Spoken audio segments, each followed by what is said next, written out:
But every historical statement and legitimization itself moves within a certain relation to history, meaning history actually has not always just been a subject or a branch of knowledge study, but it's also always been something that's highly chaotic and simultaneously inherently difficult, dangerous, complex, and fundamentally counterproductive also in one way or another, obviously because it's always manipulated, exploited, corrupted by the leaderships, powers, rulers at the time, or the time when it happened, or when it was written.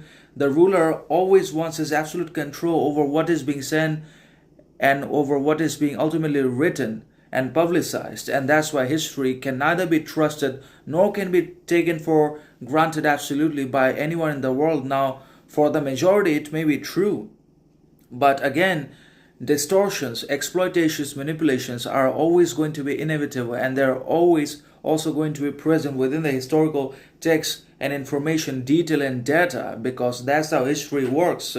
And even the current political leaderships around the world are also taking advantage of their power, tyranny, dictatorship, influence, even if it's a democracy or a liberal democracy, to control not just the present narratives, ideologies, minds, behaviors, actions, successes of the people in their own societies, but also they are definitely going to great lengths and making frustratingly desperate efforts to basically exploit, manipulate whatever it is that happened actually, to only provide the people with a doctored and fabricated document of what is happening or what happened, which is obviously not true. And the wise, intelligent, critical, reasonable, virtuous men and women know that. And that's why they do not absolutely trust the history that's being taught, that's being prescribed in education, because it's doctored anyways. And the same goes for this country and this society as well. So obviously, legitimization may not always be real.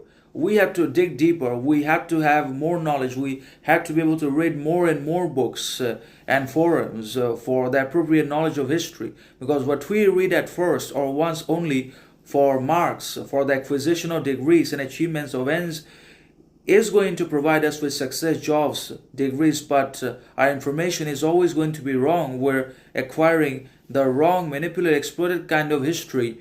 So obviously, history is difficult, chaotic, complex, complicating in one way or another, and there's nothing we can do about it because we are not leadership. We are neither powerful nor influential. We are just voters, supporters, and cheerleaders of governments, political parties, leaders, officials, and their projects and their vanity